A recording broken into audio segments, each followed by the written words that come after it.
ായ അയ്യങ്കാളിയുടെ പകരക്കാരനെത്തിയ വേടനെ കുടുക്കിട്ട് പിടിക്കാൻ വേണ്ടിയിട്ട് കുറെ നാറികൾ തുനിഞ്ഞിറങ്ങി.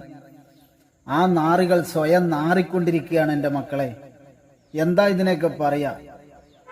അയ്യങ്കാളിക്ക് പകരം വേറൊരു അയ്യങ്കാളി വേടൻ വന്നപ്പോ വേടനെ തളർത്താൻ നോക്കിയ ഒരുപാട് ജാതി വെറിയന്മാര്, അതായത് കറുപ്പ് നിറം കാണുമ്പോൾ ലജ്ജ വരുന്ന കുറെ നാറി വെറിയന്മാരും ജാതി വെറിയന്മാരും ഈ വേടനെ കുരുക്കിട്ടാൻ നോക്കി.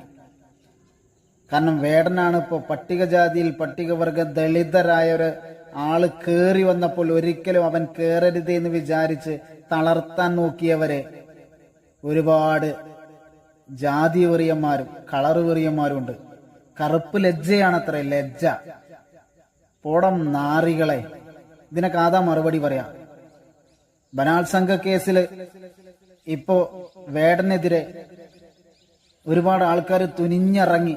പക്ഷെ വേടൻ പുഷ്പം പോലെ ഉഭയസമ്മതപ്രകാരം ആ പെൺകുട്ടി വേടന് കാല് അങ്ങോട്ടും ഇങ്ങോട്ടും വെച്ചു കൊടുത്തു.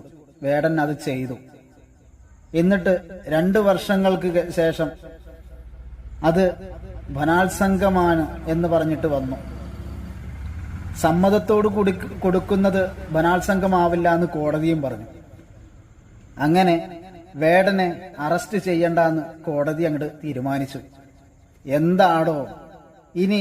അതുകൂടാതെ വേറെയും വേടൻ പൂശി എന്ന് പറഞ്ഞിട്ട് ഒരുപാട് ആൾക്കാർ വന്നു.